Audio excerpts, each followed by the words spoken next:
Today we're going to be talking about anger management, and joining me on the show today to discuss anger management is a special guest, Wiebe Balsma. Welcome to the show. Hi. Hi. So, first off, could you tell us what anger is?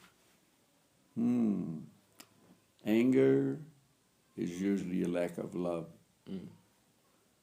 Perhaps we feel unloved or abandoned or rejected or treated unfairly. This situation can cause personal alienation from others. However, lack of love can also spark alienation between groups of people within society.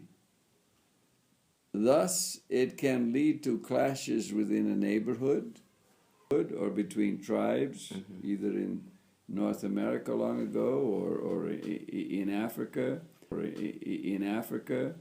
or between neighboring countries, as we had in Europe and in Asia.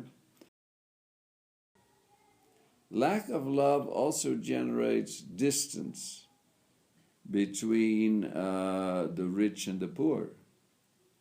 For instance, within capitalism, the Bible addresses both personal and communal forms of alienation. You talked about personal and communal alienation. Could you please delve further into that and explain that a little bit? Okay.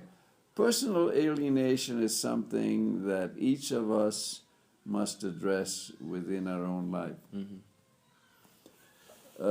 We ought to take a look at our own anger or the constant anger of others within our families or neighborhoods or workplaces. Yeah. Love for others genuinely seeks their well-being and looks for ways to build others up.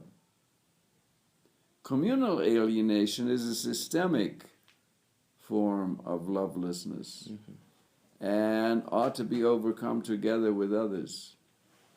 Certainly, as Christ followers who seek to pursue a new way of living, we ought to be at the forefront of addressing systemic lovelessness.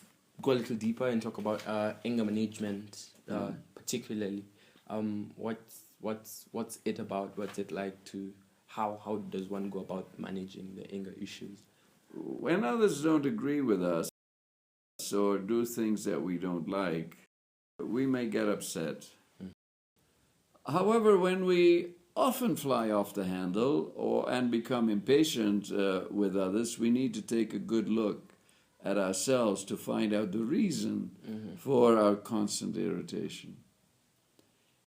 If we don't manage our anger well, we are probably being controlled by bitter feelings deep within ourselves. To help us become more relaxed, we need to find the root cause for our angry outbursts. For this, realization is important.